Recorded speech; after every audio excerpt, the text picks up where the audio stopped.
Welcome, ladies and gentlemen. Welcome to the Ebony Championship Wrestling podcast, the podcast where the squared circle comes alive and we deep dive everything wrestling and WWE from a diverse perspective. Get ready to rumble with us tonight as we discuss Gunther's success as the IC champion. Where does the WWE universe fit in the TKO merger? And we fantasy book Fastlane, the pay-per-view that is coming up. This is Ebony Championship Wrestling podcast, and I am Jackie Miles. Of course, I couldn't do this alone. My big bros are with me. Griff, a.k.a. Griff Nation. Montay, a.k.a. Coach Montay. Boys, how was the week? Griff, how's the grind, my boy? The grind is fantastic, man. We got to put that mama mentality on, bro. You don't think about nothing else. You put everything to the side. You do what you got to do and make it happen. But now that's out the way. Griff is kind of rested up today, and we got a great show ahead. And I'm looking forward, my brothers, and have a great discussion, a great conversation on tonight. Absolutely, bro. Absolutely, bro. Coach Montay, what's going on, bro? Everything all right? Man, everything is good, man. Highlight of my week is getting on with y'all. Obviously, it's never ending chaos chasing a 14-month around, but she's a pride and joy.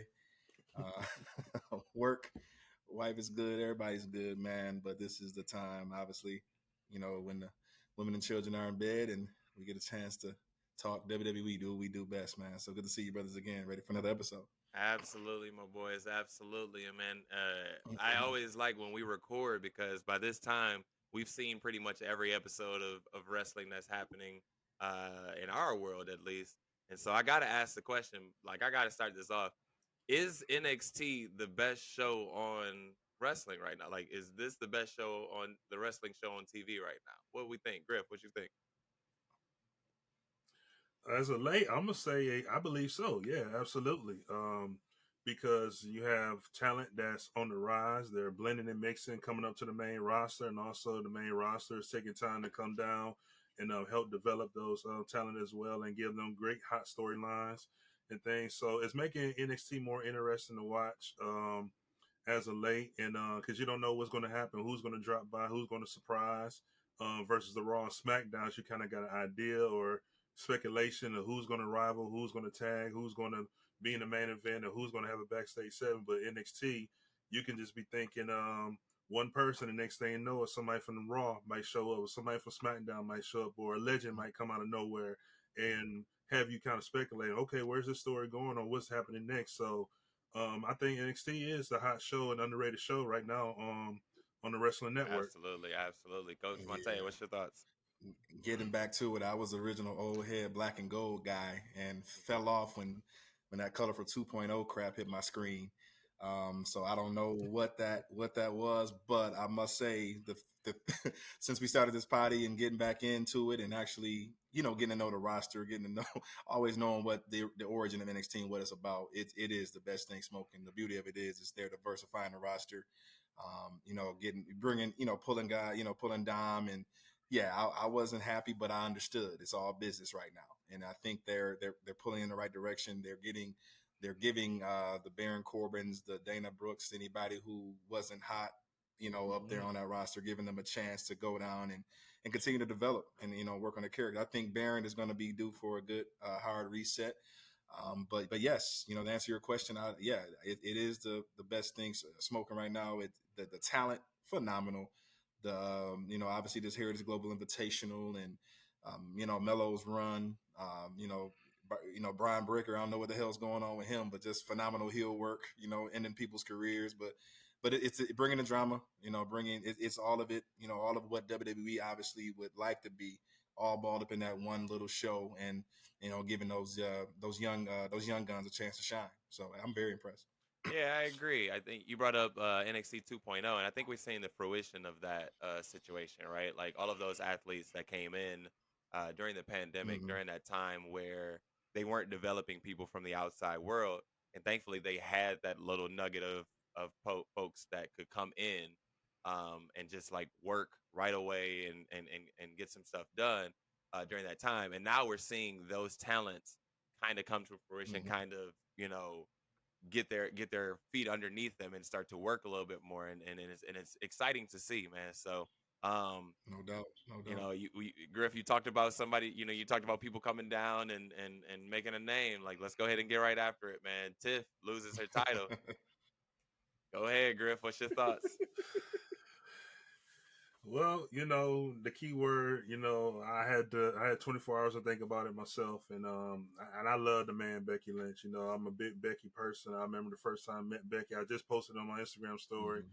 with her. The first time I met her, that was WrestleMania 33 weekend. And at that time she was going with Sasha and Charlotte, who was hot at the time. I just remember, that one conversation saying, "You're gonna be a megastar one day," Mhm. not knowing she was gonna be this who she is today. And I really meant when I told her that, you know what I'm saying, which was a great deal. Yeah. However, I know Tiffany's hot. I believe she's going to get more hotter. I think this is going to be a story line that's developing. But the way I looked at it too, I kind of thought about it. I said, okay, well, what is the business? What direction they're going now? Because now adding Becky Lynch to win this title, you just not added another international superstar to the title ring. So now you have pretty much every belt holder in WWE and NXT except for Seth Rollins and Melo that are not American. Melo's the only black champion, and Seth Rollins is Caucasian, and everybody else is international. So I don't know if they're going in that direction with that too, business wise too, and then also Becky coming off that hot trade with Trish. So it was kind of like I kind of knew Becky, and I know Montay. We talked about this too. I kind of knew Becky was going to win, all because coming off a cage match with Trish in that story, then going to NXT and losing, that probably would have killed there too. But do understand too, like it's just one of them type of times where like Tiffany was hot, why did she lose it? But then at the same time, Becky never won the NXT. Everybody in the Four Horsewomen did it, so I kind of see what they're doing it, but I don't understand the timing. If Mhm. that kind of makes sense, um, I would as well. So for the timing part, it's just something you have to wait and see.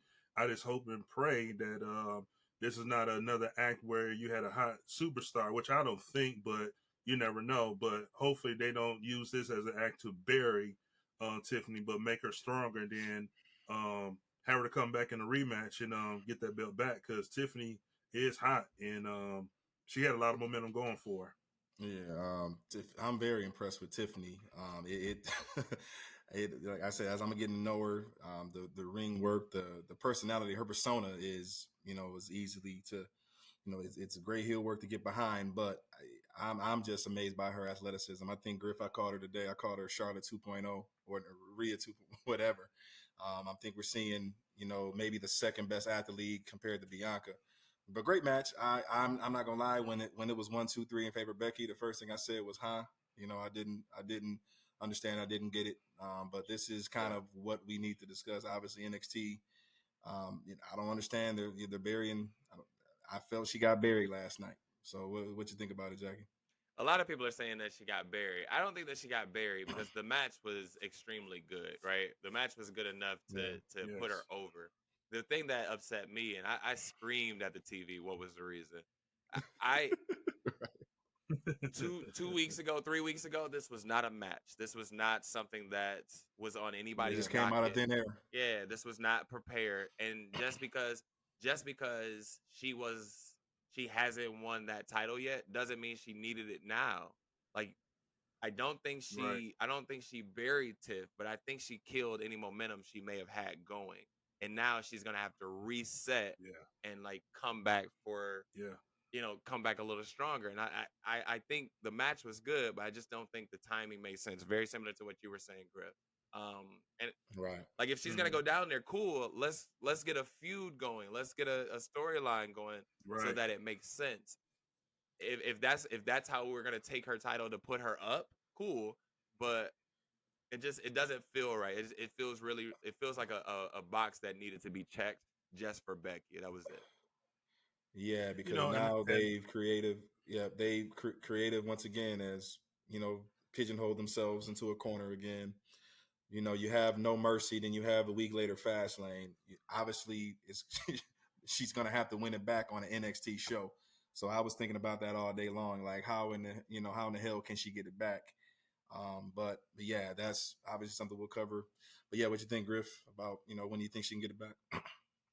Oh yes, I mean spot on. And like Jackie said too, we just the timing. It was more the momentum. Like I said, Becky, it was going to happen with Becky, but I just felt Mm-hmm. like watching that match, there was nobody interfering. I just knew that Becky was going to win it. Because it was a fair and square match. Then with Becky being a top superstar coming from the main roster down to NXT and then lose right off the bat with no feud and no storyline, it just kind of like gave away like, okay, we know now. I know Becky's going to win because there's nobody interfering, there's nobody coming out and helping. Now there was somebody in the back to help Tiff, then I could see her sliding with that. But with Becky coming to the main roster, coming off that story with Trish and ending that story in the cage match and coming down, it's kind of like one of those devil advocates where Tiff had to suffer for it, but then also it would be a bad look on Becky to come down and look at that. Kind Mm-hmm. of makes sense. So it's kind of like the biggest thing is the timing, like the timing and the momentum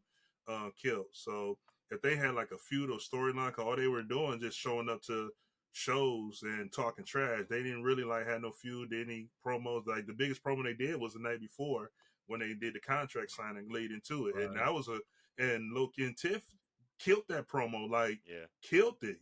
But that was the only main thing part of that feud that they had was just that main proto with Adam Pearce on that contract. So Yeah. Yeah. Yeah, I agree, man. I think just because she misstepped in that one promo and said that Becky was an NXT champion, like that's the thing that sparked this, and I don't think that's a reason to take her title. I'm not saying that that's what they mhm, did, but I just don't think that that's a reason to correct, to take her Yeah. title. Yeah, yeah, Right. Um, Yeah. right. but we'll see how they bounce No back from way. here. Yeah. Monday Night Raw gets a boost now as Cody Rhodes brings over Jay Uso. Um, Mm-hmm. Y'all know my feelings on this, but I'll let y'all go first. Coach Montay, what's your thoughts on Rick? Man, for what? I'm sorry. Coach Montay, you go ahead and go first. I was thinking about all day, honestly, Jackie. Of obviously in our production meeting last night, I want to be entertained by your take, but yeah, I will. I will definitely start first. It's a holding pattern. I believe totally the total picture because you got to set up. I think the end goal that I'm seeing is war games and how the way they're going to to put all the pieces of the puzzle together. Mhm. Jay right now is on the solo tip. I love how the way they're booking him is that nobody likes him. Obviously, I don't want him. The worst thing he can do is go with Judgment Day. I don't think that's going to happen. I hope not. I hope to God not. But I think they're playing it cool. I think obviously I believe is I honestly think his first feud. If you guys catch it last night, what you guys think? His Cody. I think Cody might be his first feud some way, somehow. The first serious feud. Who knows? Because right now he's on his tag team stuff, but I don't get it. But yeah, what you guys thinking? And I thought of this Mm-hmm. earlier too. I thought about the Dudleys when Devon and Bubba Mm-hmm. went separate. I thought about when Matt and Jeff went separate, the Hardys, and now Jay and Jimmy. And I think one thing we don't ever discuss and overlook because we never been in that position before is when those real deal tag teams, when I'm talking about like tag teams where they are made to be tag teams and they go separate, it may look kind of simple for us because we're the viewers or fans watching, but Mm-hmm. they have to rebuild a whole new identity. And I really think that's what Jay is doing in his solo, is trying to get the crowd behind him. So doing this and doing that, I get it. And I think that's one of the toughest things, just hearing other tag teams, hearing other tag teams that go solo. One of the big hardest things they say is pretty much trying to find that fan base and how to get the crowd into whether they're heel or face, how to get behind them and what they need to do to make that Yeah. work. But as far as the I mean, I don't know. I mean, we talked about this a couple of weeks ago. Like we're in that point as a wrestling fan with WWE, you just don't know what's coming, what's happening. We speculate. I mean, it's all emotion. I love it because you're frustrated one sense, you're irritated one Mm-hmm. sense, you like what the heck is going on one sense, you happy one sense, you just Yeah. don't know. But at the same time, like we called it, it's gonna be those times that we're not gonna get it, but in the long run, it's gonna finally start coming together. So, I'm all here for Jay. I'm all here for Jimmy, Bloodline, wherever they decide to do. This new thing for Raw is gonna try it out, see what happens, and go from there week by week. But I have more of that later once we get to that topic with everything else. So I like you, Montay. I've been waiting all day and entertaining. I see the smirk and I see the head knocking. I'm waiting all day for this one. I gotta hear the man in the myth. Listen, He started to go off last night, so I've been waiting. Yes. All right. So here's my thing, and I know we discussed this last time we talked amongst ourselves, and I was not here for the hand gestures of Jay, and I'm still not. I'm not here for it. I'm not like I don't think he has done enough over the last whatever to get me hyped. Like your main event, Jay Uso, come to the main event, wrestle, and show me that you deserve my support, right? Just coming out and win and doing this, and win. just doing this is getting nothing from me. Why do I need to do that, sir? No, you do that. No, you do that. You go to the main event, do that a few times, that's fine, and then go win. Brian Go win. in the chat too. Thank you, Brian. Thank you. Taking an L, right? Like this is supposed to be like this. That's his first time, right? That's his first time back on Raw. This is the first time that we're seeing main event Jay by himself, and he comes out and he takes an L, right? Like, no, I'm not behind that.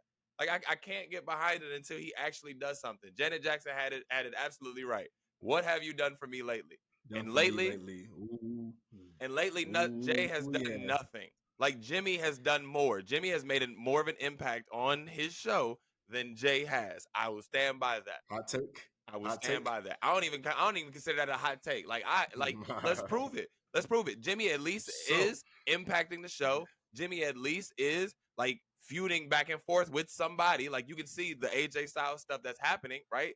You can see that Jay has been taken out of that creative train that was rolling and put into a different show, and now he's gonna spin for a bit because it looks like they don't have anything for him. They don't know what to do with him. Yeah, right. He's gonna get put into that same cycle that Cody got put into, where now he's just joining Sammy and KO, and they're tagging up, right? Like he's getting ready to go into that, and I, for one, am not here for it. So I know y'all are behind it, but I'm not for it. No, I got a question, and to your point, again, like we said earlier, that's your opinion. I'm still rocking with Jay, but here's my thing too. I just want you to I just want to bring this up too. SmackDown writers, as you just alluded to with Jimmy, is totally different from Raw writers. So my thing is it more Jay, or is it more that how they're writing and including Jay that you have the issue with? I was fine with Jay. Jay wasn't a part of the bloodline. Yeah. He was being written correctly. But now, like, what? Right. The only thing they want me to get around or get behind is that he's hype. Like, why though? Is he just hype off the momentum that he took an L from Roman? Like, because literally that's the last time we've seen Jay, right? Like, the last time we've successfully seen Jay was SummerSlam when because he didn't do anything after that. It was deuces ooses after that, right? Like, so I don't have the issue with Jay. I'm cool with Jay, but at the same time, they're slipping him out of that creative train. I think the absence makes the heart grow fonder. That backfired because he wasn't out long enough. If he really wanted to make that impact, he should have came back after Fastlane. Like, I mean, or something, or close to it, setting up for Survivor Series. If they really wanted that to resonate, and that's a great point, Jackie. I understand his charisma. I understand why fans might gravitate to him. He was always the more entertaining Uso. That's just the nature of their, of who they are as people. When you look at Jimmy and Jay, Fatu or whatever their their last name, right? So who are they really as people?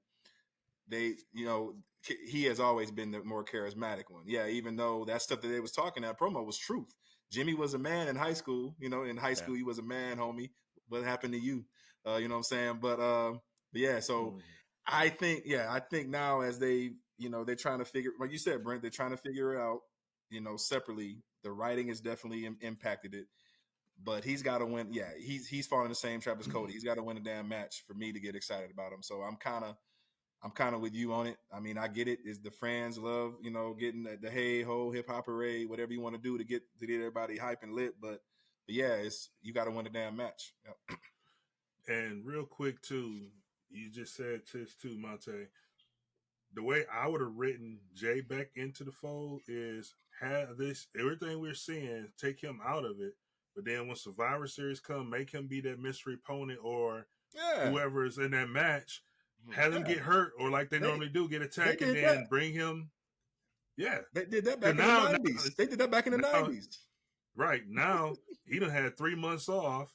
Everybody probably much forgot about him. Now when that music hit and he come out like this, now he rocking. But because he came back too quickly, I Yeah. see your point where Brent's coming from. You know what I'm saying? Like Mm-hmm. you just took an L from Roman, then you super kicked everybody on SmackDown and said deuces, deuces, right? So that might be something come out later, but I understand too. Like, okay, if you were out for 2 weeks and came back so quick, what's the story of where did you go? What did you Where do? did he What go? happened in those 2 weeks? Where did he go? You know what I'm Like, saying? legitimately, What like, happened? why do I even care Yeah. that you left? He came back so Yeah. fast that I don't even Quick. care that he left, right? Like, I'll be honest with you, I don't even remember watching the SmackDown when he left, like, after he left. So you left so Yeah. fast that I didn't even realize you were gone, and you come back and don't give any explanation to where you went, as like what you was doing, or like why Right. why it matters that Cody brought you over. Maybe that's the mystique that they're trying to build around it. But at the same time, like, no, like you just, bro, you quit for 2 weeks, bro. No, like you got PTO. Let's just say you was using PTO. That's fine. You was using PTO. I'm cool with that. And he ain't cut a promo yet. He had And jury duty. Yeah, bro. He had to Yeah, right, go. because he he had keep jury getting duty. interrupted. And he ain't cut a promo yet. Right, but he keep getting up. But he still can say something. But just, oh, I'm rocking with you right now. To horrible returns. But speaking of another horrible return, what you think about Nia Jax? Yeah, that was Never been a fan. I'll leave that to y'all. Never been a fan. Griff. Like I said yesterday, I was suspecting somebody to interrupt and interfere in that match. There was no way you gonna put Rhea and Raquel the main event to end Raw and Right. without somebody interfering, especially with Dom. I mean, Rhea's the heel, so even though she's dominant, she's still gonna look for some kind of help or some kind of interference to maintain her belt. I just never thought it would have been Nia Jax. Am I surprised? No. Yeah. But did I expect it to be her? No. And her returning to the Rumble and then how she been teasing being with her family. And I'm like, yeah, it's a moment in a matter of time when she probably gonna return. We just don't know when. I didn't expect that, but it's just one of those kind of wait and sees. I guess for believers are second and third chances, and we're gonna see how this goes. Time away, maybe she got her head together, maybe she did some more extra training, and we'll see what this work gonna be. But honestly, her coming back Right. right off the bat, and she's feeling Rhea off the bat. I'm just gonna be real. I don't see Rhea losing to her. I think She this probably better gonna be a not. drag out feud, but I don't see Rhea. I don't see Rhea really losing that belt anytime soon or anywhere soon. So Yeah. yeah, as far as Nia Jax's return, I really don't have nothing to say about that. It's just like I can't even say what a way to end Raw, but there's something different. Now we're gonna see what this women's division gonna do with her being back and how she gonna respond, and did she improve and got better in her last 2 years off? The biggest disappointment is we were at that Mania in New Orleans, y'all, when she won that belt off of Alexa. The company had trust in her then. I just wonder how can you get progressively worse as a wrestler when it comes to your in-ring technical ability?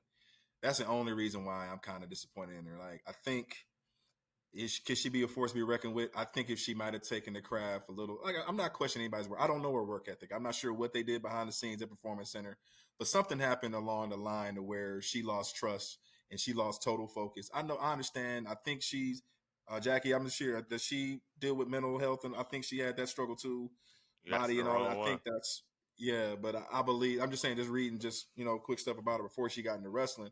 So who knows? A lot of stuff might have been going on out there, but I just pray. I'm saying this like, okay, all right, Triple H, fool me once, but and then fool me twice. Good point. Good point. Yeah, fool me twice. Shame on you know who. So Triple H, this is on you. Hopefully she got the right development. Hopefully we worked on character. Hopefully we worked on promo. Hopefully we're going to get it right this time. In order for us to really be invested in this feud with Rhea. Coming in that way, dominant, taking out her and Raquel.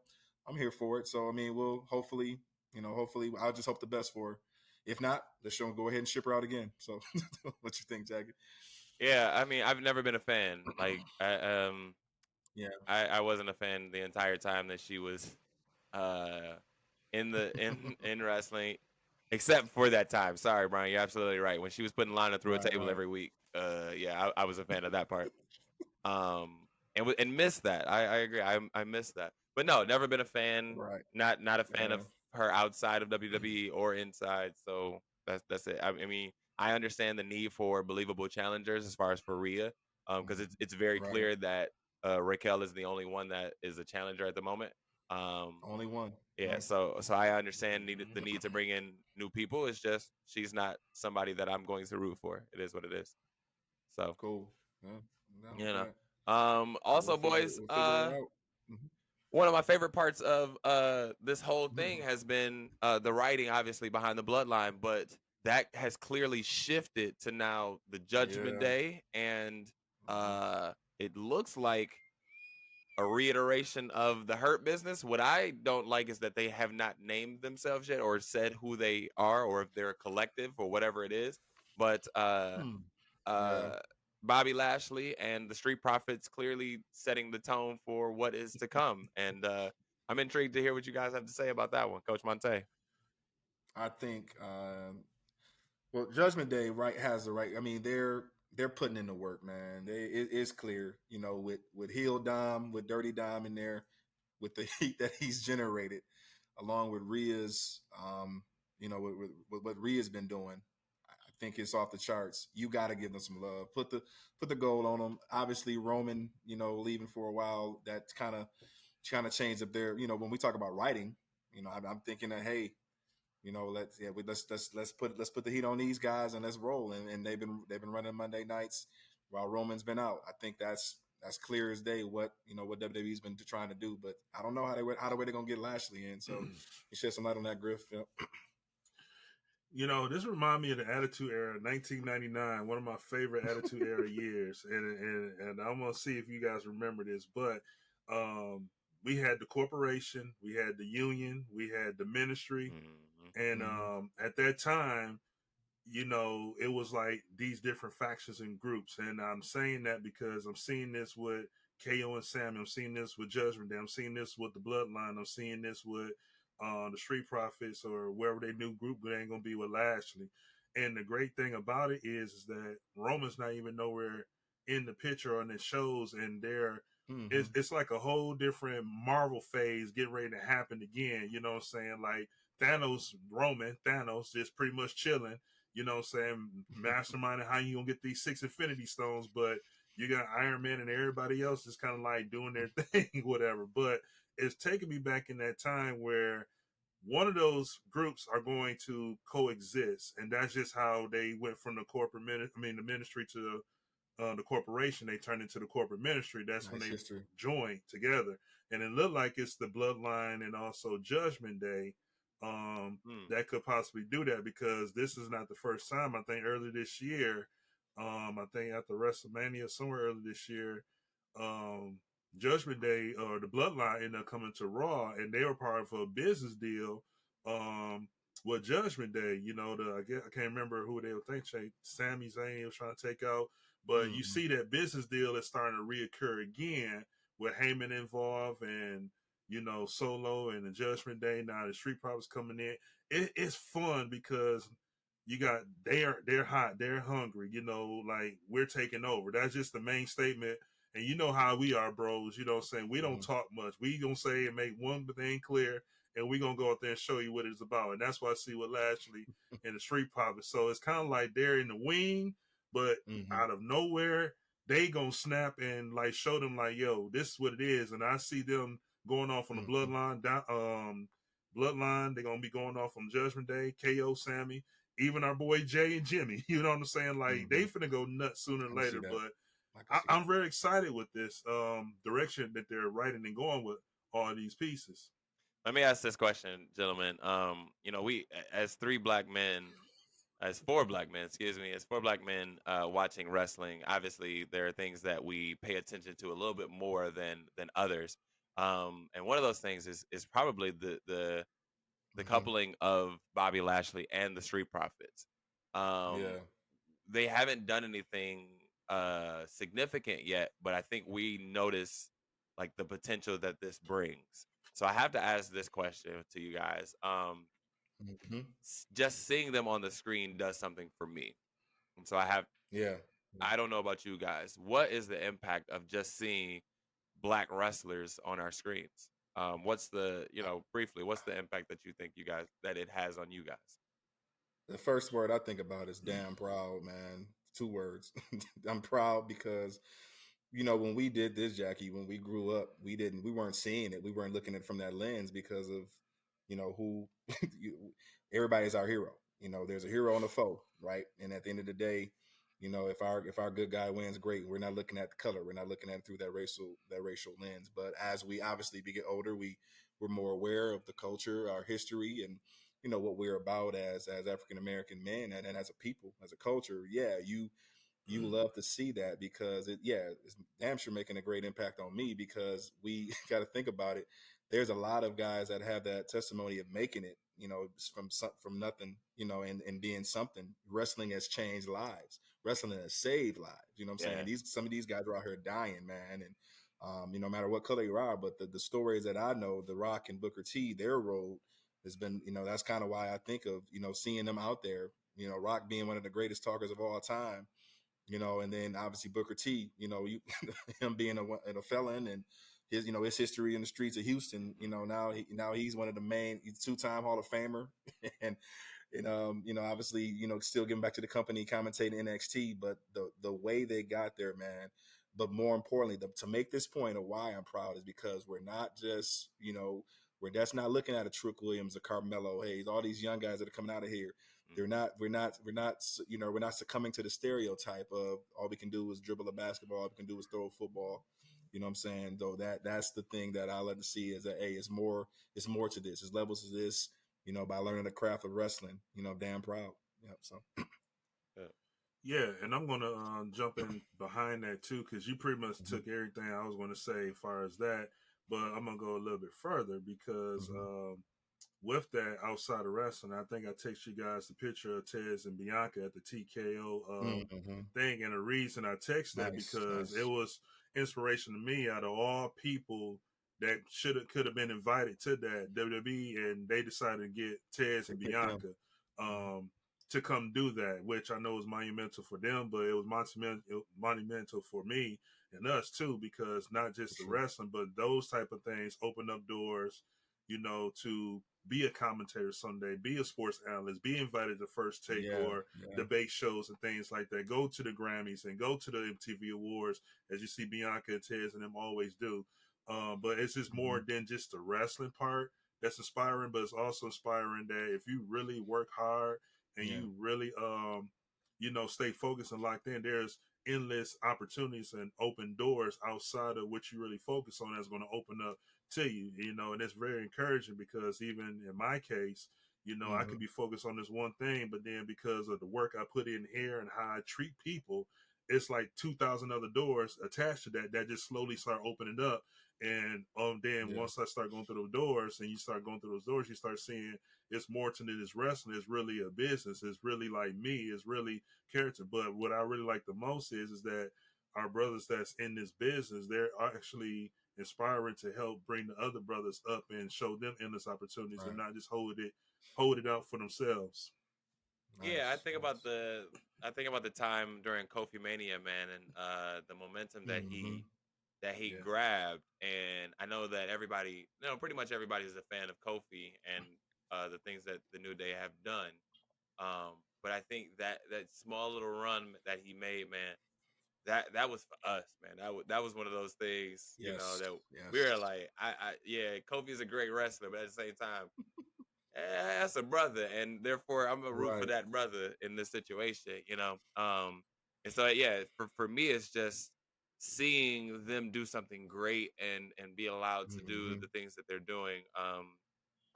Again, we see the potential that the Street Profits and Bobby Lashley have, and we know what they could do. We just know in our brains that something can be big here, and we 100% support it. We obviously did not support the Hurt Business breaking up in the first place, right? Like Shelton No, hell Benjamin, no. Right. Shelton Benjamin and Cedric Alexander and MVP. Obviously, we want them added to this situation. We want Mm-hmm. we want those names. Let's build on to this. Let's bring in all of the members. Yeah. You know what I'm saying? So Yeah. I look forward to seeing what they bring, and obviously more conversation with you guys about just Black wrestlers and their Yeah. involvement in general. So we'll continue that as we Yeah. go on here. Yeah, So, we can't miss. Obviously, we talked about this, last week. The point that you made, Brent. I think about the originators of this was Nation of Domination. mhm, What you said about how that night, how Mhm. Farouk and AKA Ron Simmons, Mr. Dam himself, mhm. basically what they started that, man. And I think everybody saw themselves, and obviously by me being a light skinned brother back in the day, I was always called D-Lo Brown, you know what I'm saying, for somebody, but yeah, but yeah, and he was crazy, very charismatic. But Nation of Domination started, man. I think. And what was that? Didn't you mention? I think you mentioned this in production meeting. Where were they? It was one night on Raw where it was a whole bunch Yeah, bro. of Black excellence in that ring. Yeah. Yeah, man. I think that was one of the things that jumped out to me the most during that time. We saw The Mm, Rock, we saw Farouk, and the rest of the group, yeah. obviously. But when there was one night on Raw, they were feuding with Triple H and the rest of DX, and they Mm-hmm. brought basically the Nation of Islam out from what it seemed. You know what I mean? Like, so, but it just filled the room with just Black people. It was like, hold up, like, Mm-hmm. do we know that all of them Black folks is in the ring at once? Like, are we aware? Like, Vince, you good Yeah, back there? Like, the is Vince, right? is You good? Vince You all right, Vince? is Right. Vince sleep? Like, you know what I mean? Like, so just to see that and be like, yo, like we're a part of this world as well, and we're well represented in this situation, and it looks like Mm-hmm. our numbers are great in this situation, right? And that kind of jumped Yeah, out to me, yeah. and it was like, okay, like I can get behind this. Like there are some wrestlers that I can see Mm-hmm. myself in, and I can see what they're doing, and I can get behind this. And that was huge. And Right, right. you brought up Ron Simmons. Ron Simmons being the first Mm-hmm. African American champion at that time. I want to get that phrase right, but Courtney, correct me if I'm Mm-hmm. wrong saying that. But being the first African American of that time, again, we know who Ron Simmons is, right? That's not like a name where we see it in black and white, or like Correct. a San Martino or someone, or whoever from the Mm-hmm. past. That's a name that we know. That's a name that's been on our screen. That's still kind of on our screen to this day. And the fact Correct. that he is the first tells us like how Yep. far like we've come, and how far we have to go in this industry, and obviously in our country and in this world. But for him to be the first, Mm-hmm. B Dix, you brought up our truth was the first of some sort last week, and now I can't remember what Who's that? the statement NWA. was. Well, okay, yeah, the NWA championship, NW. yes. Like our truth, right? Like Mm-hmm. our truth is still on our screen, still one of our favorite people to watch, and for him to be Yeah. the first of something, that's wild. uh Mm-hmm. Swerve is getting ready to become the first AEW, right? Like if that comes to fruition, right? Like he's on his way to do that, Yeah. if that's coming about. Mm. But at the same time, like I know the company is kind of fresh and kind of new, but like now is the first time. Like we're five, Uh, 6 years in, right? Like we're just now 4 years. getting there, It's got to be Four more than years. four. Yep, they started. You They know, started for, yeah. that's wild to me. Yeah. But it just says we have a lot of yeah. Alicia Mhm. Fox, you're right. B, you're right. Alicia Fox being the first one with the Divas, first and only, right? Like Yeah. it just Mhm. shows that we got Yeah. a long, long way to Long go. ways to go. And Progress, but it's still a ways to go. yeah. So but we'll get there, gents. Let's turn our Mhm. attention now to our power rankings. Our power rankings need to change, obviously, after the PLE and some things that have happened. Excuse me. Favorite part of it. Yeah, mine too. There's some things that have happened on Raw, SmackDown, and NXT. So let's start from 10 and work our way. Brian, if you want to throw those up on the screen, appreciate you.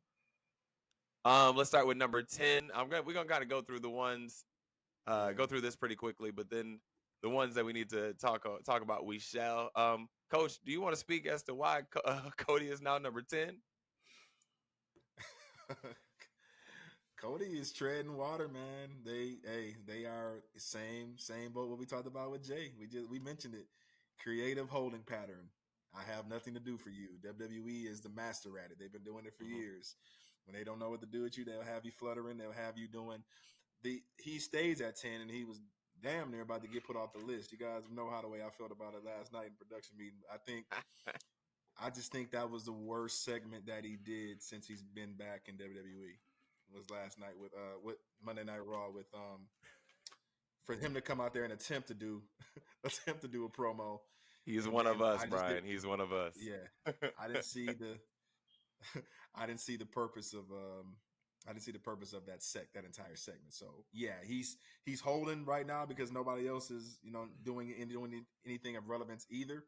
But yeah, Cody's definitely needs to stay at 10. Probably won't be surprised, guys, viewers, if you see him out next week.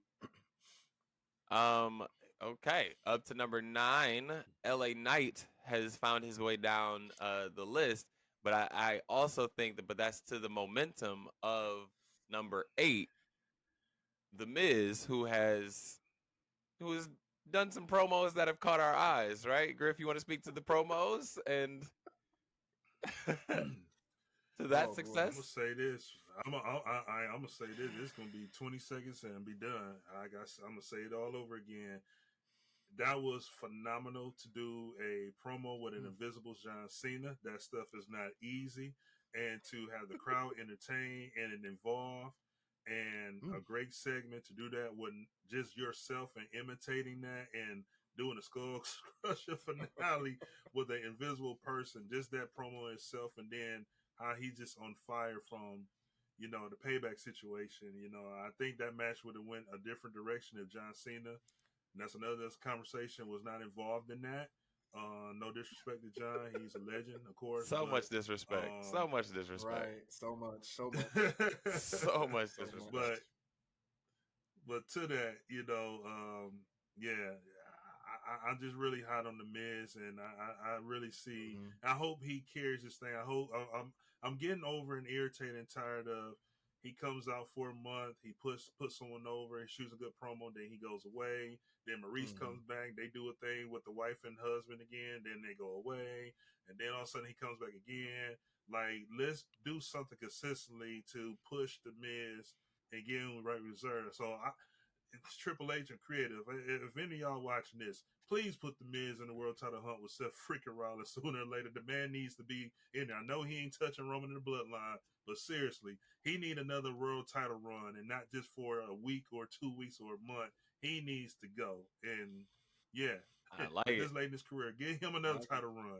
That's all I got to say about the Miz. I like that somebody else on this podcast is calling for the Miz to get a run other than me. I like that it's not me calling for the Miz to get a run. I appreciate that. Okay. Shinsuke has picked up some momentum, is now up to number 7. Which Coach, that's on you. My boy, I moved him. We moved him up 3 slots, rightfully so. Vicious. The way they're booking him right now is the strongest he's been booked, I would say, since he's been in WWE right now. Because they letting him be him. They letting him talk in his native tongue. You said this, I think, Jackie, a few weeks ago about how you were more invested and intrigued by the script, by the dialogue, because you actually have to read it. You actually got to read it to see what's going on, to see what he's going to say next. And this promo that he just did Monday, because now he's playing on Seth. No, Seth is on his time now, and that now he's coming from a place of strength. And you got to think about it. Shinsuke has always been a fan favorite. Technical guru, one of the best wrestlers in the world, of course. But now, I think they're finally finding his groove, finding his stick in WWE, obviously. And I'm all for this feud, man. Obviously, and then we'll talk more about it, later in the program, and where I think they can go with it. So I'm excited for Shin, man. Let's keep building on him. Yeah, I agree, man. It's investing that he beat the hell out of Ricochet. Like, I was like, yep, get him, whoop his ass, absolutely go at him. Like, yeah, like that brought out a different side of it, and I was excited for that. So, all right, up to number 6 is Shorty G, or Chad Gable. The boy's putting in work, man. Thank you. The boy's putting in work. Like, I'm excited for him, and just the promo, that he cut with Gunther the other night, just the back and forth that they had. Gunther calling him, a terrible father. Absolutely, you got your kids on TV. Personal. Yeah, you got your kids on TV crying. Like, absolutely, I'm on board for this, man. And so he's only shooting up, man. He at some point he is gonna take Gunther's title. I don't think it's gonna happen anytime soon, but at some point he is gonna take that title. So I look forward to seeing that. Dropping to number 5, I say, because they were once up a little higher. Rhea Ripley has now dropped.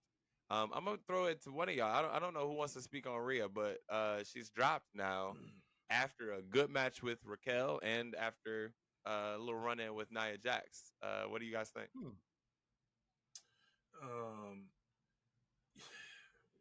Thing with Rhea, we just alluded to earlier when we spoke on Nia Jax, she needs a little bit more challenge. And right now, Raquel's the only one that's challenging her. But she also got her hands in different stories and different scenarios.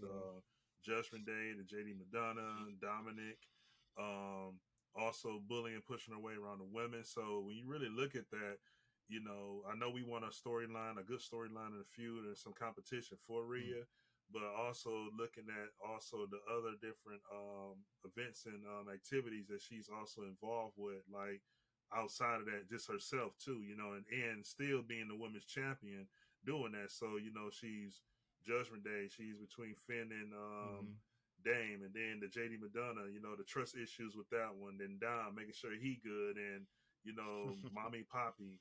Then this, the women division now. Nia Jax is back now. That's on her shoulder and her hands now too. So I mean, she drops somewhat, but not too much. But I give her credit's due, because as women's champion and the leader of that locker room, she is handling her own and leading that group. And again, she's leading the Judgment Day group, and you don't see her coming out whining and crying and complaining like any other typical heel. She just take care of her business, say what she say, do what she do, come out and mess up who she want to mess up, or drop any dude she want to drop. And we'll see. Coming in at number 4 is Dirty Dom. Let me say this man is getting all of the heat, so much so that Tori Wilson even tweeted this man and said, I see Dom is getting the heat. Like, people are arguing online whether or not it's piped in. Like, how, like, that's the argument, whether or not the boos are being piped in. Even if they are, like, that heat is legitimate. I do hear. Sometimes I try to listen. It does sound a little piped in. So, but yeah, to you, just. I don't, even if it is, like, it doesn't matter. Like, he has the heat that requires it, right? Like, he's the villain. He's the heel that he should be, that requires this, this reaction. And I don't think it's piped in at all. I think it's all legitimate, and he is just hated for whatever reason. But I think that that's amazing, because he is just living in it and just, embracing it. And I think that's great. So I just had this thought when I came across when Griff was talking about Rhea, and I knew we were getting a dime here in the countdown here in the ranking here. The only problem I have with it is that maybe the only thing I would tweak and just he's actually coming from a place of weakness, because this mommy and he's like he's a little cub, under mommy. I can't make no decisions. You know what I'm saying? That's the only dynamic I don't like with Dom. Like, once he let him step out and be his own man. Yeah, it looked like, okay, you remember when he first came in with his daddy, I was like, okay, great wrestler, but he need to hit the weights. Let this dude, let this dude figure it out. Let him be his own man. But I think Rhea kind of, can sometimes make him look weak. You know what I'm saying? So I'm not sure if you get that vibe, Griff. What you like? No, that's a good point. I won't say necessarily make him weak, but I get what you're saying. Yeah. He's like the cub, the little bear, and the only thing that's missing in this heel work that he's doing is once he gets to that savage mode where, like, hey, at least, hey, mommy, I love you, but Poppy got this. I got this on my own, and now that make them okay. Yeah, I still got your back, but. Okay, let me handle me over here, and let me handle this over here, because that's pretty much what's missing. Once he go full-blown savage and don't say nothing. And, hey, on that promo, as soon as he grab and get ready to say something, they start booing. Jump in that mud. Let them keep booing it. You know what I'm saying? It's great. I was looking at my girl, Kathy. Shout out to her, too, for giving me the interview a month ago, man. That's a big fan of mine. If y'all ain't seen her workout video with Sheamus, go check it out on YouTube. That girl can go. She can squat. And she did a booty episode. So I'll leave it at that. Shout out to Kelly. But, Kathy. But, Kathy Kelly, yeah. So she did an interview. And the question that was proposed to her was, being a backstage interviewer, what talent make you break character? And she said, I love Sammy and KO. Like, I could work with them good. But she said, I'm going to regret saying this, but Dominic gets me breaking character every time. And when she said that, I said, and Kathy, yeah, she's straight professional. Like, when she gets in that microphone and camera going, she goes through. But she was like, I don't know what it is, but Dom gets me to break character every time I work with him. So I just wanted to add that because for him to be the work that he's doing and getting her, someone like her, to break character, he's doing a lot more off screen than we're seeing on screen as well. That's good. That's good. Yeah, bro, he's getting he's getting the love, quote unquote, that he deserves right now. And so I think right. To your point, Coach, when he does finally step out of the Judgment Day shadow, I think it's going to be that much better for him, and it's going to be good. Coming in at number 3 is the world champion, Seth Rollins. Coming in at number 3 now. Obviously, this is because of the jump that Gunther has taken up to number 1, due to his Intercontinental Championship run, obviously coming to that record-breaking moment this past week. So thoughts on the IC Championship and anything and the things that Gunther has done. Seth is staying top 3. I believe this was, as I told you last night, I believe Monday night, that was one of his best promos in a while, because he kind of took us through history, like, because basically all the stuff that Shin said, liar, deceiver, and all of that stuff, obviously building it up. I think Seth came right back and saying, "Hey, this is what you claim I am," but no, this is truly who I am. And the connection, keeping that bond with the fans, and I think it was one of his most authentic promos. And at the same time, you get him the rest. You actually, he's not working a match right now, so whatever is going on with that back, what I'm saying, he's resting it up. So, but yeah, he needs to stay there. Great spot for him. Stand pat, and we'll see what he does next week. Yep, continue to build on it. Okay. Roman has dropped to number 2, only probably because of a little bit of absence, of course. Vacation. Well, more PTO. Yeah, bro, this man got the most PTO ever in this industry. Well, it's much deserved. All right. Yeah, okay. Sure. Yeah. Let's go with that then. All right. Okay. Well, undisputed. I'm just playing. He the man. So. Okay, I'm cool with that. But Gunther takes the top spot this week for us in our power rankings. Obviously, Gunther has put in the work and gotten to this point where he has surpassed Honky Tonk's record, and now creating his own as we continue on in this journey. But I'm intrigued to see what happens between him and Chad. I do believe Chad ends this, but I believe it's gonna be after a little while. I think we need to set like a legitimate record here moving forward. Any other thoughts on Gunther as we close out our power rankings? No, not at all. I mean, all was said, and enough was said with him. We just on this historic run. It's great to see it. Some of us, I think we saw, well, we wasn't into it back then, but when Honky Tonk did it, we were in our childhood or early birth ages. But to be here now to see this reign and this run and more to come, I'm excited to see where the story continue to goes with him and Chad. I'm a firm believer Chad is going to dethrone him at this point, because Chad does have a lot of momentum. And great promo. Now we're starting to see the next level of Gunther really starting to hit and take cheap shots and get personal with this. That's throwing more fire and more incentives to this storyline to carry. And that's what's needed too. You don't want to just have a rematch and say, okay, let's do this again. Throw some fire in there and make it more personal, make this Yes, story intriguing. I exactly, think that was the tone that was set Monday, definitely by Gunther. exactly, exactly. All right, man. And not much has changed in the tag team world. So we're gonna throw those up on the screen really, really quickly. The only change that we have is the Judgment Day now jumping up to the top, and I want to get you guys' thoughts on the Judgment Day as a whole. Are we satisfied with what the Judgment Day is doing? Are we happy with what's happening with them? Coach, throw it over to you first. Very satisfied. You, as I said earlier, that's you ride the train that's hot. They have found a way. They've had us on the edge of our seats. Just think about it. Just like the Bloodline had us on Friday nights, they're doing it. They're doing it now on Mondays. Mhm. And you Raw ratings are through the roof. I'm sure. I'm not sure where they are. I haven't seen. I don't read the reports, but I'm No, sure they're. Was up? no. They haven't been. This Yeah. was, I want to say, the Hmm. worst, The one of the worst worst rated. watched, yeah, one of the worst watched Raws in a This very past long one. time. Yeah, Yeah, yeah. So, yep. But like I said, you know how the way that that Raw's been up and down for years. So, sure. but for what the true wrestling fans are wanting, and obviously building those storylines, you're going to see the dynamics between the factions. And then, yes, and great point, Brian, for sure. That's definitely impacted. Monday Night Football can definitely impact it, Yeah, but especially with Aaron Rodgers debuting. So, and then but sad story, but yeah, sticking to wrestling. I believe yes that tag team was the best thing. I think I shared this.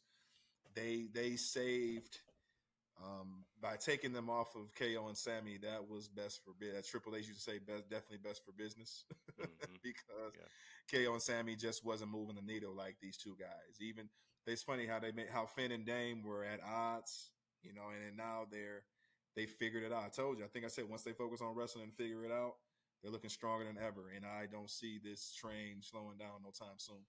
Very impressive what they're doing. Yep. So what you think about the Griff? Judgment Day's in a great position right now. I mean, it's their time. They have the momentum definitely going in their favor. And I think that's why they're showing up on SmackDown Mm-hmm. too, just because of the Monday Night Yep. Football ratings too, because to take some of their viewership away from them, but it also adds them to Friday because there's really Mm-hmm. nothing going on right now at this point in time on Friday. Right. So Right. to have them on both shows, I think is great right now Yep. because you want that look on the USA Network and also the And Fox Fox. Network. Yeah, and they're continuing to develop and do something. I mean, this is a time of the heels right now. And you notice, um, the McMahon era when McMahon was running, it was all about the superhero and the good guys winning. Mm-hmm. Make the kids and everybody go home happy. Triple H is like, no, we're storytelling and we're doing something different on this side. You know what I'm Right. saying? Triple H was the all-time heel. The Gain is cerebral assassin. So he's living for the bad guys winning. He want the kids to go home crying. He want everybody to say, I ain't watching this no more. Knowing they're gonna come back and Come watch back it for us again. some more. You know what I'm saying? He wants that when I go to Target or go to Myers or go to the mall and I see that person I just saw who beat my favorite superstar on Raw, like, Daddy, I don't want that toy. Take that back. You know what I'm saying? That's what he wants. That's just smart business. That's the direction they're going. Yep. I think the Judgment Day got that written all over. And not trying to compare them to the NWO. They're nowhere near No comparing way. to the NWO, but they have a little bit of that NWO spice. And what I mean by that is that they're coming out with something different, organic, and they're doing the right thing by strategically at the right time adding pieces to it and keeping it in the core group versus keep bringing everybody mama in because they had that look of they could be Judgment Day. So that's what's really keeping them alive to me is that they're JD Madonna. That's someone we never expected, but it's a piece that's slowly added in at the right time versus like, oh, go get this one. Let's go recruit this one. Now you got a whole nother big NWO fan fest, and now it's gonna blow up and not make sense anymore. yeah, I agree. I Yep. think the thoughts of adding JD McDonough is a good thought because he kind of fits with Finn. But I love Right. the Right. recruitment. I love the recruitment of Mm-hmm. Jay. Right, them trying to bring Jay into the fold and trying to help Mm-hmm. him there. Obviously, that's a Survivor Series thing where we're trying to make him pick a side, right?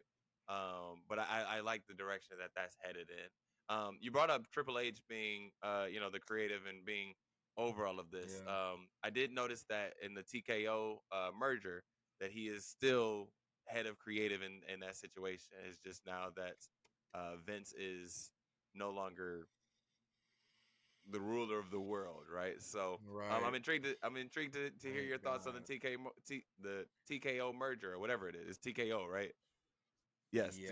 TKO TKO, merger. AK, it's under UFC's name. So obviously, just it was. I think I tried to really understand the core of why they did this back then. I think it just came down to obviously dollars make sense, and then giving the fans what they want. I was reading that this is something that they been trying to do for some years now. With the different types of personalities, seeing the Ronda Rouseys, the Brocks, obviously, I think that all started with Brock. Once Brock figured out UFC and ruled both worlds, that's kind of where the evolution, that's where the ideas started to get kicked around. And you Yeah. saw it come to fruition. Obviously, Ronda was the final. Obviously, her run in WWE didn't take off, but I think that was the kind of the to get the exposure. And you think about money, the deal was worth a lot of money. I think the pie was split the way it was supposed to be. Obviously Vince, still has somewhat of a voice as far as picking board, but like you said, Jackie, I'm relieved that keep his behind out of Gorilla, as far as away from creative as possible, and let Triple H continue to cook. And let's see what they can whip up out of this. I'm looking forward to see, what personalities what they can draw in, even from the UFC world. So yeah, with you. Sure. Yeah, quickly. It's one of those mergers where you have a lot of mastermindful brains all in one room and on the same table now. Dana White, Vince Mm-hmm. McMahon, Triple H, Nick Khan. You know, Yeah. um, you got all these masterminds that's on this table that's going to create things, and you got two worlds that's merging, and then another secret person that's out there that we're not even thinking of too that's part of this is Paul Heyman.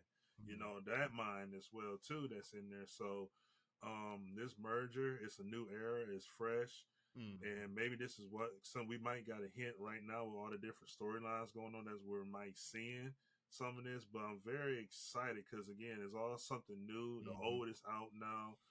Shout out to WWE, the McMahon family, for giving us a lot of great content and entertainment over the years. I know when it comes to business, you have to make that decision that's best to sell your company, sell your baby, and I'm excited to see where this is going to go. I can't Mm-hmm. give a thumbs up or thumbs down. It's just a wait and see. I'm just more looking at the masterminds that's pretty much involved that's on these boards and these tables, like the Dana White of UFC, Vince McMahon of WWE, and then also Triple H and Stephanie and Shane. Low key, they're behind the scenes on a lot of this too. So Mm-hmm. yeah, the future's looking bright Mm-hmm. with this, man. And there's nothing we can do. And like I said, I'm just excited. I'm just real excited. The only thing I just hope that, and I'm sure they probably worked this all out. I just hope that like the product that we've been getting is not touched, right? Like Right. like Yeah, I'm cool with whatever you decide to do from a business side, but please just keep giving us the same, if not better, product than what than what we've been getting. I just don't want Yeah. it to turn into something where it's like where it's weird, where it's this combination of UFC Right. WWE. I just don't right. want that. Go ahead, Yeah, coach. it's just a combination of, like I said, when the combination of fan. And to your point, I think the beauty of it is, fellas, the good thing we got going for us is that Endeavor. We know that Endeavor is not playing. Endeavor, after that first show, if you guys remember Griff, you were there in the I don't call it crypto. I still call it Staples Center. You were in there for that Raw After Mania show, and you knew how terrible that was. I'm sure it was just as bad in person as it was on TV. So, but Endeavor said, that night they knew that Vince's hand was on that show, Mhm. and immediately they was like, no, Friday night it goes back to Triple H, and you just there was the most uneasy time that WWE fans were at, because it was weird. Even Bailey, even when you think about it, even the superstars got a real space. Even, they were having some trouble with that transition, and it just sucked after to follow that Mania. But yeah, what you guys think about about that? As far as Endeavor having that say, and at least that's something we can look forward to, right? Hopefully. Well, yeah, I mean, and just being at that Raw, it kind of like I'm doing right now, had me scratching my head and Mm-hmm. missed my doggone flight too. But that's a whole nother story for another time. But it kind of threw me because again, Mm-hmm. you had Roman there, you had Brock, and then I'm thinking like, wait a minute now, Brock gonna fight on Raw? Like, when this gonna happen? But then You knew that was real garbage. quick, when they went on commercial, I said, "Oh yeah, we 3 hours behind. That's right. The Final Four is going on tonight too, so they got to do something to compete with that." Good point. So it was pretty much the worst Yep. um, after Raw, all because you pretty much in a 3 hour show, you pretty much had like three matches. I mean, the first segment was damn near 40 minutes just with them, Mm-hmm. and then you had another match that took the whole hour and another promo, and then the main event come and Brock tore it up. You know what I'm saying? And And straight then to the you airport you go and miss the flight. and you You know, pissed so and I'm you like, pissed Seth dog, I off could have. and you pissed Seth Rollins off in the process. So it was a lot of mess going on. Yep. Yeah, but to your point, not to get off real quick, but yeah, when Endeavor saw that, they Mm-hmm. knew right away, like, okay, yeah, and I remember you text me like, yeah, they saying Vince was pretty much in. I said, bro, it was funny because everybody in my section saying like, yo, Vince must be backstage running the show because this is not like no Triple H type show. Hopefully, Uh, hopefully better days. yeah, I just hope, Better yeah, like I days. said, man, I just hope that they don't touch the product again. Again, Yeah, Vince is gonna Yeah. have his say in our situation because he's Vince, right? But I just hope that this doesn't come to some weird hybrid combination that we don't necessarily need. Because again, they talked about every UFC fan is not a WWE fan, and vice versa, right? Right. Right. I know Jamie is a big UFC fan, and I know he's probably clocked out on the WWE side. So I don't need necessarily these two things to Mm-hmm. live together. I understand from a business side, but I don't necessarily need them Right. to be Right. combined from a what's the name space. Brian, you brought up in Right. the chat Exactly. earlier that the IC title is the hotter prize Mm-hmm. than the world title right now, and so I kind of want to shift gears here and kind of go towards that conversation and talk a little bit about the IC title. The IC title has clearly had an Mm-hmm. impact on all of us, and so I'm intrigued to hear what you guys have to say about the IC title and what it really means to you. Griff, start us off. What does the IC title mean? IC title for me, and when I first started watching WWE and the product, I really love and I feel like the IC title was the more popular and the more better belt championship than it was the WWE championship Hmm. because it Mm-hmm. was mostly defended back in those times. It was always the belt. It was intercontinental matches always kicked off PLEs or the pay per view shows, or Monday Night Raws. They always kicked it off for some reason, but I always loved it because it was one of the times that I was always defended, and it was always great classic matches. And I thought about this, and I said, man, a lot of intercontinental title matches, and we just saw this with Gunther and Chad. Mm-hmm. More intercontinental title matches has less interference or other people Yeah. coming in disqualifying than they do world championship matches. And that Good really point. set the tone and made a statement for me because when you're Intercontinental Champion, you're representing that belt. I looked at the term. What does Intercontinental really mean? It's basically saying defending the honor between other continents besides your own, right? So when you're Intercontinental Champion, you're also not just representing the United States and North America, but Antarctica, South America, and all the Mm-hmm. Africa, all those different continents that you're representing. So I feel like that belt meant a lot, and I still mean a lot to me too. I know it's a lot different than it was back when I first started watching WWE, and I'll get to that momentarily once we get to that discussion. But it was more Mm-hmm. the more prestige and more, not just popular, but more. Um, I can't think of the term right now, but it was more of a more prestige reward Mm-hmm. and honor than to me it was to be the world champion or WWE champion. Yeah, from the obviously, I've grew, understanding, never, watching it, growing up with it, seeing the different champions, never knew what it meant. So, obviously that history lesson is great, but when it got established in 1979, I think the core, what they wanted people to understand is that this is the workhorse belt. This is the core. This is the second most important belt to this company.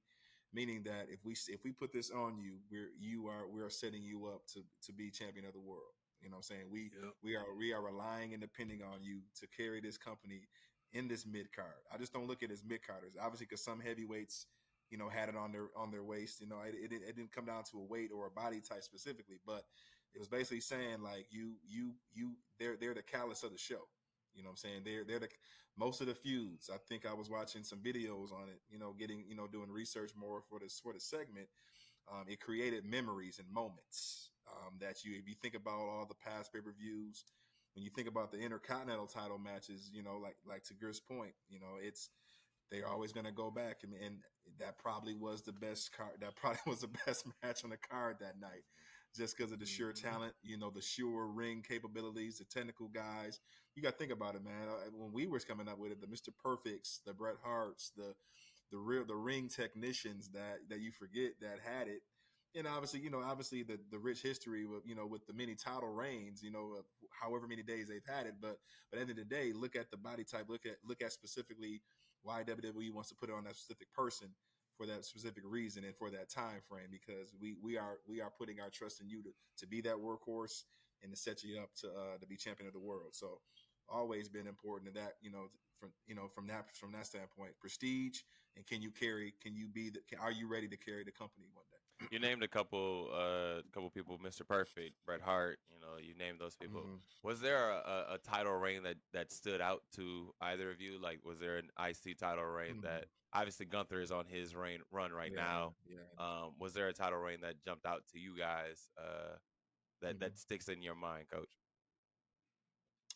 I being the mega powers, and obviously you weren't too keen on Hulk Hogan as I was when we were growing up. So, but I always had a love, man, an affinity for Macho Man Randy Savage, man, rest his soul. But the work, yeah, he was crazy. He was a different cat, man. But he was the Joker could wrestle at the end of the day.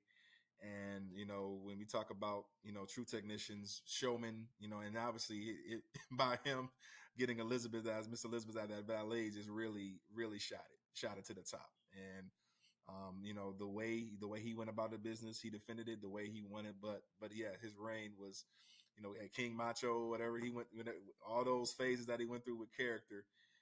But yeah, he had a reign, I think, that was over 400 days. So, but I think those are the ones of my best, to my knowledge, to where, as far as competition skill level. And then I'm always going to put him at the top because of, WrestleMania 3 with Steamboat.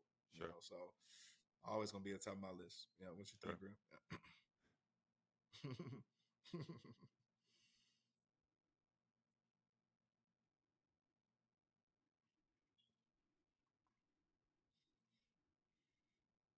Mm-hmm. For sure.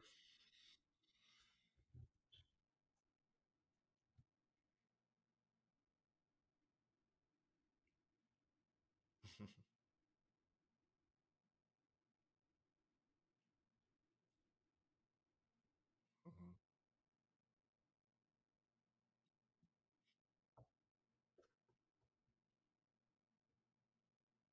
Mm. That's true.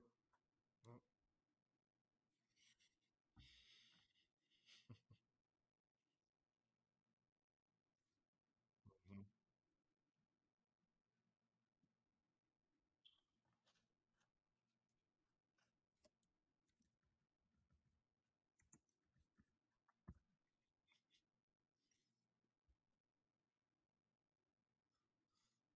Yeah.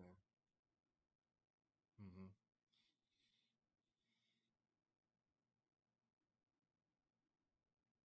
Yeah. Yeah. Mm-hmm.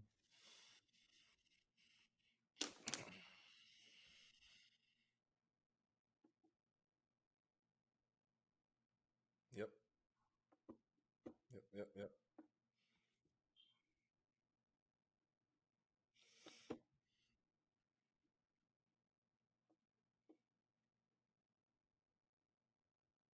Mm-hmm. Mm. Mm-hmm. I agree. Yeah, that's He right. did He have did a have good a run. good run. He did have a good run. The one that jumped out to me was I don't think you guys were tapped in at this time, or maybe you were. I don't remember. Um, Santino Marella and his countdown to beating the honky tonk, right? Him putting the days up on the screen, honky tonks on one side, his days on the other side. Entertaining, Yeah, bro. Right? Like I wasn't tapped in then, but came I'm gonna have to go back and see that. came That's nowhere crazy. near the record, but it was like still right. Like you tapping into the show just to see if he's gonna do it, right? Like, is he gonna lose today? Bro, Now it ended horribly with him losing to Regal on like velocity or something. Like it ended terribly, but but it was entertaining nonetheless. Though again bro, we've thrown some names out here, fellas. We've thrown some people out in this conversation. So I gotta ask, man. This gonna be the first time we've done this segment. Oh, he lost a main event. Yeah, exactly. bro. This is the first time we've done this segment, but this will not be the last, obviously. Let's start a Mount Rushmore conversation, gentlemen. And so here's the deal. Going down. Your IC title, Mount Rushmore. All right, so you can base it off of whatever you want. The reign, the defenses, how long they actually had it. Totally up to you guys, but give me 4 Wow. people that you would put on your Mount Rushmore for the Intercontinental Championship. Griff, you want to start us off? That had to be number one. Yeah. I can tell you were He got struggling, it. so Yeah, you he go been first. waiting on. Yeah, You go he first. got it. He had it all day. He got it. My first one, definitely, my number one draft to be on that Mount Rushmore is the guy that really I enjoyed and one of my favorite people, God rest his soul, Razor Ramon. that got me into WWF and WWE and was the Intercontinental Champion King back at the time. And that is my guy, Chico himself, oozing with machismo, Razor Ramon. Shawn Michaels definitely will be up there for number 2. I love how he introduced it, that white Intercontinental belt. That's always been my favorite. It's true. Going there.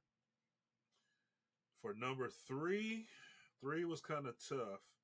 And it came down to Jericho, Kurt Angle, and The Rock. And the one I chose out of that one, because of the title defenses, was Chris Jericho. Okay. Okay. And last but not least, I am going to go with Ricky Steamboat as number 4. Interesting. Oh, I know that's gonna be the exact opposite of Coach. Like it's gonna be the exact opposite of his picks. okay. But I understand where you're going with this. Coach, throw him out there, man. Throw him out there. Let's see what you got. All right. So I thought long and hard. It was actually tough for me to get a 4th one, but I'm gonna start the party off. Obviously, I'm gonna put him on Mount Rushmore. The first, obviously, my guy, the Macho King. Second, I'm going to See the I'm gonna exact go. opposite. I'm actually gonna put the ring general on there. For more specific reasons as we get deeper into digging, why. Say it. Go ahead and say it now. For time.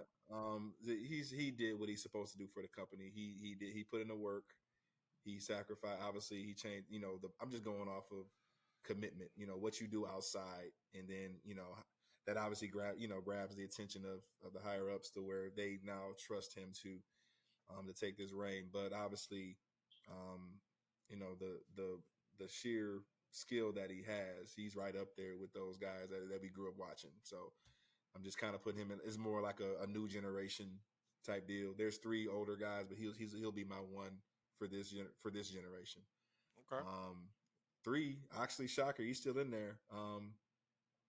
And this is gonna actually get you fired up, Jackie. I'm gonna go ahead and put our boy The Miz on there.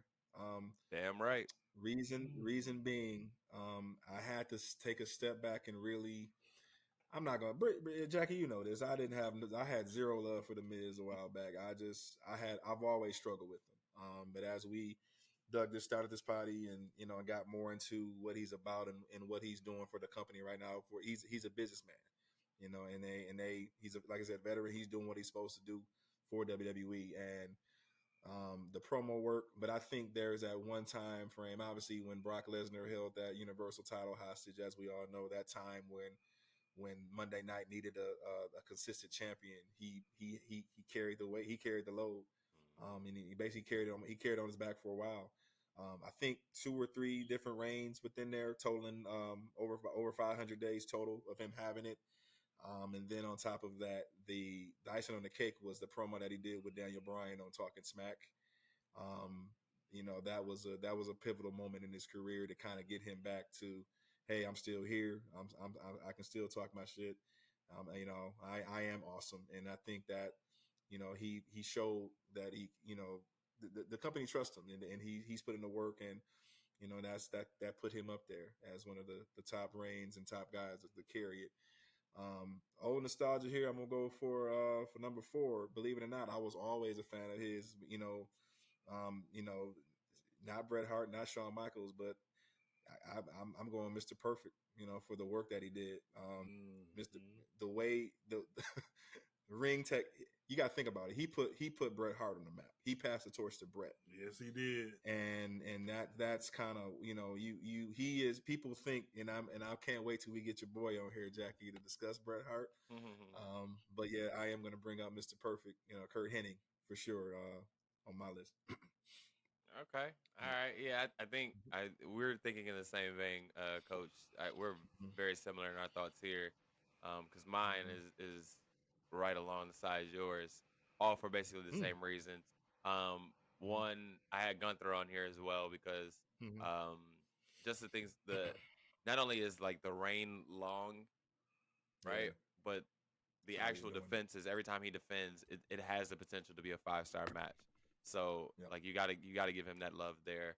And like you said, he has put in the work, right? They asked him to slim down or whatever it was, and he did, and now he's reaping the benefits. So yeah, I will put him on there as well. Obviously, I had the Miz. Just him carrying the belt and him bouncing back from all of the things that he dealt with very early on is huge. So the Miz is on there as well. My number 3 and my number 4 are a little different. I'm kind of with you on Mr. Perfect, Coach. He jumped out to me today as I was watching a few more videos, and I'm like, yo, now that I'm remembering, like, Mr. Perfect was that guy. He was real Perfect plex. Yeah, he was that guy with the IC title, and that video always jumps out to me when he like throws the towel behind his back and it lands on his manager's shoulder with ease, right? Like when they say perfect, like they meant perfect. Like the dude could do no wrong. Them right? video packages, man. I got straight nostalgia watching. Yeah, to your point, I'm gonna let you finish, but man, it was straight nostalgia watching the video packages. Yeah, like him, like hitting a baseball with ease, and throwing the football. Yeah. Like indeed, he was indeed Mr. Perfect. And then my last one, man.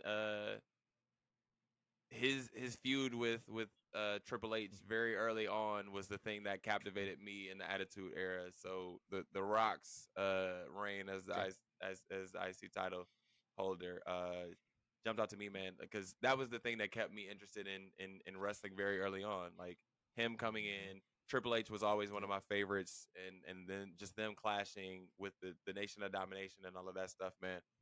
That's what kept me involved with wrestling. So that's my 4: Gunther, The Rock, The Miz, and Mr. Perfect.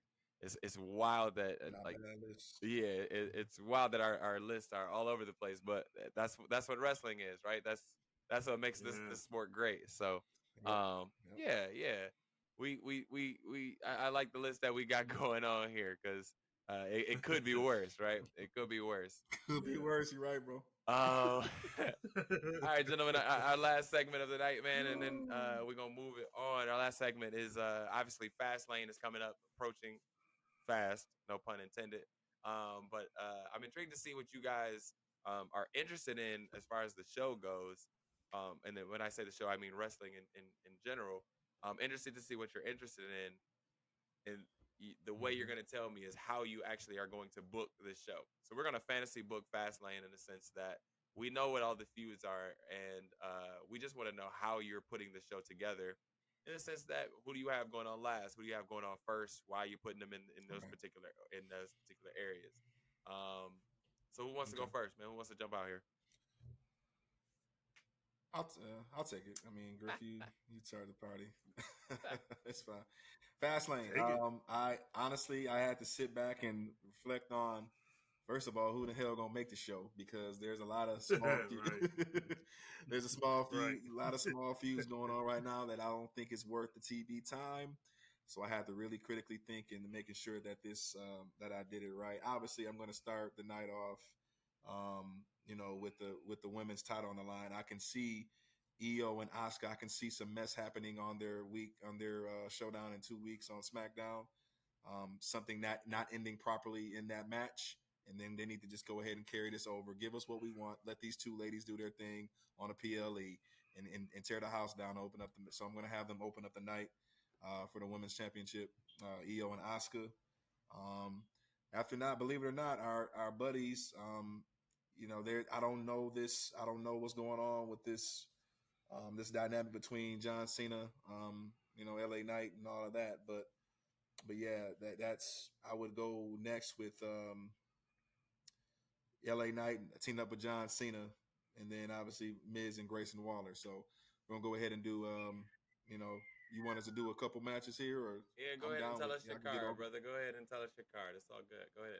Oh, okay, that's fine. Yeah, that's Tell fine. us your It card. don't matter. Obviously we need to go ahead and I think Jimmy and AJ would do something again. Maybe continue to build on that because I see something brewing with them. How they were going to tie AJ and Roman together possibly at some point. I can see either Solo getting involved and them having some type of feud going and obviously setting up war games. So I definitely see a dynamic where they'll let Jimmy and AJ do something. I can see AJ maybe winning clean, and then obviously here comes the beatdown from Solo and Jimmy, and then obviously Roman. I don't think Roman will be. He won't show up unless he's the main guy. So, but I think they will tie him back to Roman some way somehow after that match. We also have next I'll have Seth and Shin coming in for round two. That's not going to. I was thinking about this. That's not. It's going to be It's not going to be a clean finish, but they're still going to be protected. Gotcha. Because I see this. I already know this going. It's going to be for other shows, but I think you guys sense where this feud could end. Yeah. Then obviously, I would come out with Jay and Cody actually forming a tag team against JD and Dominic, McDonough and Dominic possibly.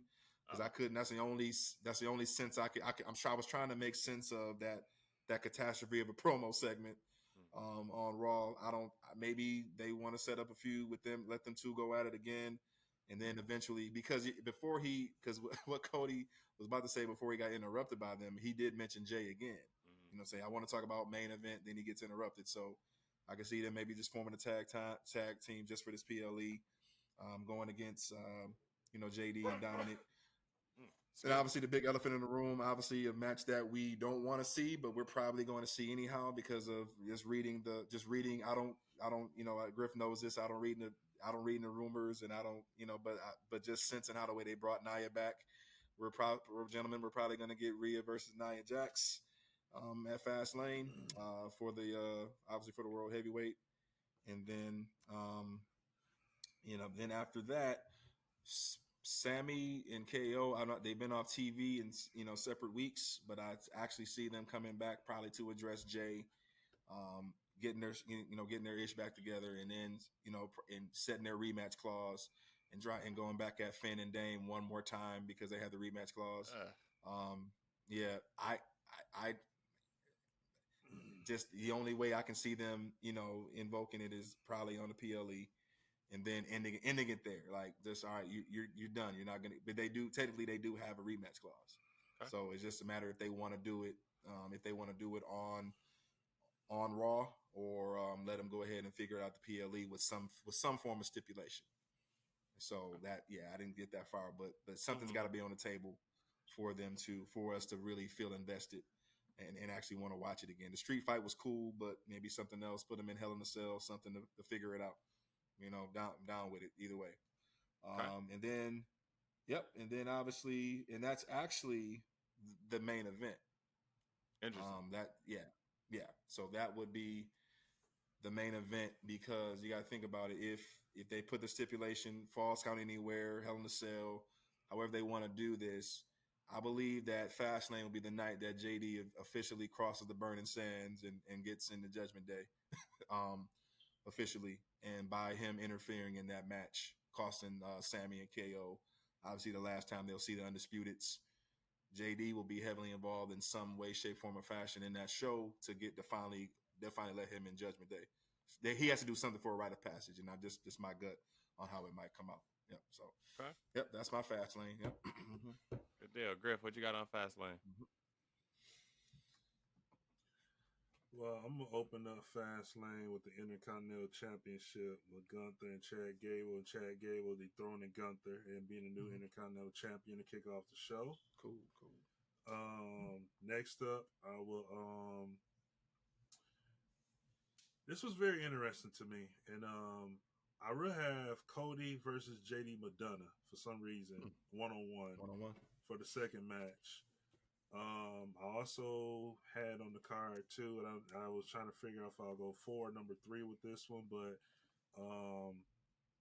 Brandon, you had the same one I had too, somewhere in there, Cena and LA Knight versus Waller and The Miz in some foreign faction. I don't know why I've been thinking about that tag match for a reason, but I had that on there too. But also, I would have Io Sky defending her title against Charlotte Flair, and somehow Bayley getting involved and costing Charlotte. That's going to swing Io to a different direction. Yeah, so there's so much components going with this women's championship, but I think Io and Charlotte I would have for that title. I believe Io's going to get past Asuka this Friday night through some interference and some BS too. That's in 2 weeks. Backstage. Yeah, 2 weeks. Okay, yep. So we got to wait 2 weeks for that. So we're on number 5 now. So somewhere in there I would have had a backstage segment where Jay is pretty much minding his business and he runs into Jimmy. Jimmy's getting ready for his match.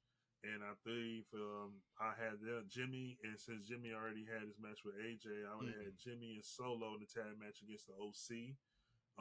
Prior to the match, running to Jay and like, hey, where you been? You know what I'm saying? And Jay don't give him no kind of ammunition, don't say nothing to him, and just give him that look and just keep on walking. Match number 6, I would have the rematch of the NXT Women's Championship between Becky and Tiffany Stratton, with Tiffany Stratton being over and getting the belt back. I won't put Rhea and Nia Jax on this card, so that's my 2 women matches right there. Match 7, that'll be Nakamura and Seth for the world title. Since this is going to be the second run, I had this match going as a no DQ, so it could be a 3rd round. So it'll be no winner, no contest for this one. And my main event, I had a 6-man tag with KO, Sammy, and Jey Uso against the Judgment Day. And pretty much Jey Uso walks out on Sammy and KO, and they lose the match. Okay. That could be, that's good. Okay. That's realistic stuff, man. Could happen. I'm on a whole nother page. I'm sure. Nowhere. All we doing is just taking a few what we just seeing. You know, maybe if you see something deeper, go ahead, Jackie. Here we go. Go ahead, host. To start it off, I had Gunther and Chad going again. Okay. And then I went a little different. I went Rhea, Nia, but I'm adding Raquel to it. Yeah, I had that first, but to your point, Jack, I'm gonna tap you back in. The only reason I didn't put Nia in a triple threat because I didn't think she was a great of a worker to even carry the hold her weight in a triple threat. That was my only reason. But yeah, go ahead. No, I think we're to the point where those that are choreographing the matches, I think they can set her up for success. You know, I think they'll figure it out with her. Right. Before the news of young Matthew, I had Drew and Matt Riddle going up against the New Day.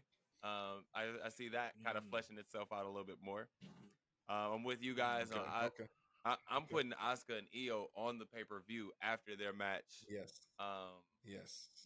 In a couple weeks. Because I see that Yeah, I see It's that gonna be ending something there. differently, and somehow, some way, that's gonna push itself onto the main event Hmm. or to the main show. And then I'm with you guys. I see the OC versus the Bloodline, Hmm. Jimmy and Solo, and then somehow, some way, Roman finding his way into that. Right, right, right. Um, and then I also had the Miz and La Knight on the show. I had that. Rematch. Yeah, one last time. I Okay, think they one end last this. time. Yeah, I think they end it after this one. Because Gotcha, it doesn't make gotcha. sense to put it on Survivor Series. It's not that hot of Mm-mm. a No, situation it's to put not. on Survivor Series. So I think we end it with that.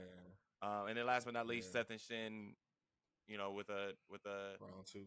yeah, Seth and Shin, some type of disqualification. Shin does something Yep, that gets him yep. disqualified, and then we finally get the third one. So we all kind of in the same vein, but I'm taking a different route You at the took a little beginning bit, there. yeah, a So little different route I with a just few. see. Yeah.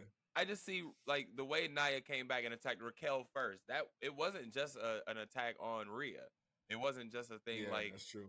hey, I'm coming back and I'm You going track both after the of them. title. Like, no, I'm beating both of you up and making sure y'all understand like I'm here. So I see that happening Yeah, a little bit I more. had those. I had those typed in my notes, and I deleted it because of I just didn't think that she was capable of pulling a triple threat match. That was the only reason I deleted it. But yeah, Yeah, I think yep. like what was it like? What was, my man Jason Jordan's back there choreographing stuff. Choreography. Yep. Yeah. So yeah, choreograph. Yeah. So I think they would have found a way to make her look good in that situation. Obviously, Hmm. like the elephant in the room in that situation is she safe? Like we didn't say that the Right. last time we talked. Like, is she safe enough to work with in order for people? Yeah, no, she's not like most girls, and she's hurting most girls. That's the problem. To That's the your issue. yeah, but you got to think about it. To that point, Jackie and Griff, you're gonna agree with me. When she hurt Charlotte, Mhm. that was when the tide turned. Once you heard the Golden Girl, Yeah. and I think that's her. Once Charlotte went back to Vince and Triple H about that, that was it. That was she was on a downward trajectory ever since that point. I think that kind of hurt her career when she messed with Charlotte that way. Yep, and then everybody else had the same complaint, so it just didn't look good. Yeah, is she? Yeah, you're right. Good question. Is she safe? I don't know. Which Hopefully she got better. which one of y'all had Charlotte and Io? That was you, Griff. I was Griff to have it. Why did you have Charlotte in Mm-hmm. that situation? Mm-hmm. Because Charlotte came and interrupted, and she went after Io. I think last week on SmackDown. I think it was Bailey and Shotzi in the match, That was and the bad kick. Io was ringside. That was the bad kick that she Yeah, and had. she, Yeah. yeah, Yeah, yep, yeah. and she came out and interfered. So, and also too, being in that triple threat at SummerSlam, I don't think she came back and did, Mm-hmm. it with Bianca out. I think it's going to be one more last stint with Charlotte before they finally get Charlotte out the title picture for a good moment, since she's always Any, coming back and being in the title picture. So I think that's yeah, going to be one reason I really had it is because her to get Charlotte out the way so you can start working with the um yeah. others out the way. There's You know what I'm saying? retirement. Because There's she's still retirement rumors. There's retirement stuff that's thrown out there too with her. So with Charlotte. yeah, mm-hmm. Possibly. Uh, Yeah, possible retirement coming. yeah, I So don't see that one, Doc. Because yeah, she got to go out on top though. Why though? So Why like she has her schedule has been reduced so that she's not on every pay-per-view or whatever. She's in and out now. true. Like she has no reason to retire, right? Like she's still in good enough shape Yeah. to do her thing. I too, I, Brian, I am was burnt thinking, yeah, out, but yeah, I don't yeah. think she needs I to was retire. thinking maybe that her and Andrade, when you get personal, I think she does want kids. I think. I mean, that's what I was thinking. But That's you said dead. she doesn't. Okay, That's Wanda, dead. really? Bliss, They're not yeah. Okay. together no more. That's dead. Oh no, I thought they Yeah. got back together. Nah, that's dead.